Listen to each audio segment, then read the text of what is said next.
जय सदगुरुदेव। हरिओम। आइए दोस्तों, योग गीत की पाठशाला में आपका स्वागत।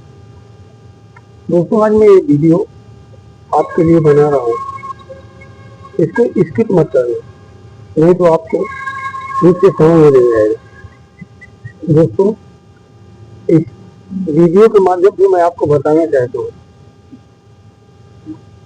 कोई भी तंत्र, टोटका, रेमेडी, ये सब काम कैसे करता है। जैसे मान लो आप किसी पंडित जी के पास गए, किसी ज्योतिषी के पास गए, उन्होंने आपको बता दिया आपका शनि आपके 8वें घर में है, इसलिए वो आपको नुकसान कर रहा है। आपका मंगल आपके 4थे घर में है, इसलिए वो नुकसान कर रहा है। आपका चंद्रमा आपके 3रे घर में है, आपको नुकसान कर रहा है। आपका राहु केतु जो भी है, उसका घर आपको नुकसान कर रहा है। अब आप खुद से सोचो, कोई नुकसान कर रहा है और पंडित जी ने आपको रेमेडी या ज्योतिषी ने आपको कोई रेमेडी या तंत्र बता दिया, आप इसको करो, उससे आपको लाभ मिलेगा। अब एक चीज बताओ कि जैसे वो 7वें घर में है, 8वें घर में है, 9वें घर में, और रेमेडी आप कर रहे हो, तो आपको फायदा कैसे करेगा? क्या आपके करने से वो आप अपना घर चेंज कर लेगा? और अगर एक आदमी के करने से घर चेंज कर लिया, बाकी और करोड़ों लोग हैं तो उनका भी तो अपने आप घर चेंज हो जाएगा, है ना। समझने वाला यहीं पर लोगों के मन में अविश्वास पैदा हो जाता है ज्योतिष के विषय में। इस ज्योतिष के विषय में जो उनको अविश्वास होता है ना, यही उनके लिए नुकसानदायक है। आप कोई भी रेमेडी करते हो, कोई भी तंत्र करते हो, कोई भी टोटका करते हो, कोई भी विधि करते हो, तो आपको विश्वास के साथ करो, तभी आपको उसमें फल मिलेगा।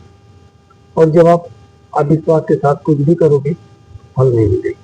और कोई भी रेमेडी, कोई भी टोटका, कोई भी विधि कम से कम 42 दिन की जाती है, तो 42 की जगह आप 45 दिन करें तो आपको पूर्ण लाभ मिलेगा। वहाँ तो मैं बता रहा हूँ काम कैसे करता है दोस्तों, उसका आपको मैं रहस्य बताता हूँ तो काम कैसे करता है। आप जो भी रेमेडी करते हो, जो भी तंत्र करते हो, जो भी विधि करते हो या जो भी टोटका करते हो, उससे ग्रहों पे कोई फर्क नहीं पड़ता। हर ग्रह अपनी एनर्जी अपने हिसाब से इस ब्रह्मांड में छोड़ रहा है, और आप जो भी विधि करते हो उससे ग्रहों की एनर्जी पे कोई फर्क नहीं पड़ता, उससे आपकी एनर्जी पे फर्क पड़ता है। आपका जो आभा मंडल है ना, सराउंडिंग, जो आदमी के चारों तरफ उसका ओरा बोला जाता है, वो घूम रहा है। आपके ओरा, आपके आभा मंडल से टकरा करके ही कोई एनर्जी आप तक पहुंचती है, कोई एनर्जी डायरेक्ट आप तक नहीं पहुंचती। अच्छा, आप जो भी विधि, जो भी तंत्र, जो भी टोटका करते हैं, उससे आपके आभा मंडल पे प्रभाव पड़ता है, आपके ओरा पे प्रभाव पड़ता है।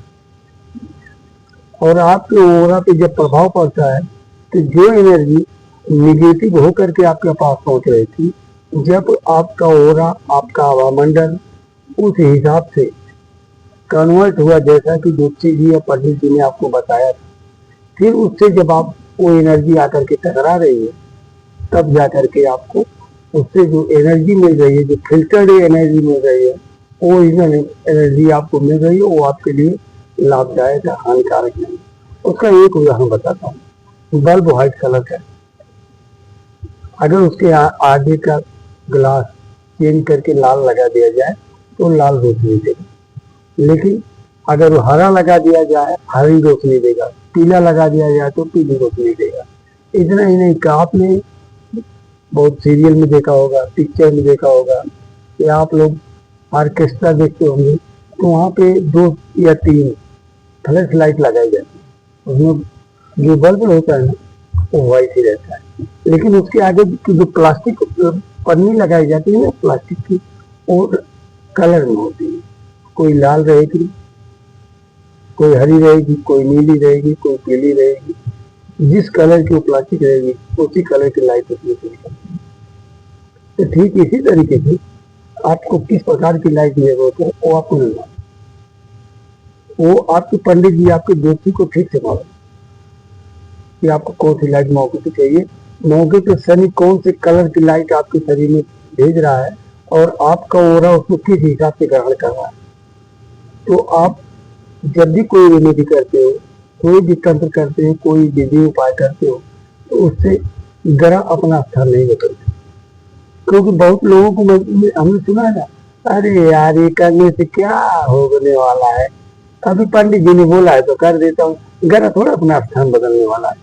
अरे भाई ग्रह नहीं स्थान बदलेगा, आपके एक इशारे पे, एक लौंग जलाने से या एक नींबू काटने से या थोड़ा सा कपूर जलाने से ग्रह अपना स्थान बदलेगा नहीं। वो अब कभी कभी नहीं बदलेगा अपना।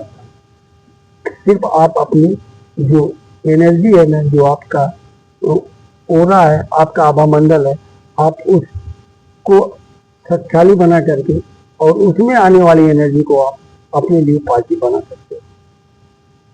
तो दोस्तों ऐसा तो आप, और ऐसा नहीं है कि ये कहने वाले कोई आम आदमी है, हमने अच्छे से लोगों को करते हुए देखा है। जैसे कोई आयुर्वेद का है, कोई खिलाड़ी है, कोई राजनेता है, वो लोगों को भी हमने कहते हुए ये चीज सुना, लेकिन उनको ये नहीं मालूम कि अगर सचिन तेंदुलकर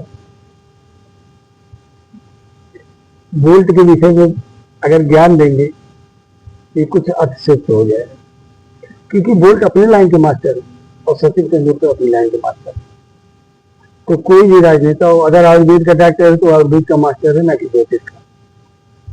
अच्छा, अगर ज्योतिषी भी आपको किसी ऐसे विषय में अलग से सलाह देता है तो फिर मैं वो बोलता हूँ वो भी अतिशयोक्त कर रहा है। सब अपने अपने लाइन के मास्टर हैं। कोई भी सब विषयों को ज्ञाता नहीं हो सकता। सब विषयों को ज्ञाता खाली एक ही पार ब्रह्म परमेश्वर श्री कृष्ण भगवान। इसके अलावा कोई दूसरा सब विषयों को ज्ञाता नहीं हो सकता और न हुआ है। आगे भी ध्यान दो। हाँ, कल की अवतार होने वाला है, हो सकता हो गया। तो दोस्तों अगर हमारी बात आपको समझ में आई है तो आप आगे से कोई भी यंत्र मंत्र तंत्र टोटका विधि करते हो तो आप उसको पूर्ण विश्वास के साथ करें। अविश्वास के साथ करोगे वो काम नहीं करेगा। दोस्तों अगर हमारी वीडियो पसंद आए तो आप लाइक कमेंट जरूर करना। हरिओम दोस्तों।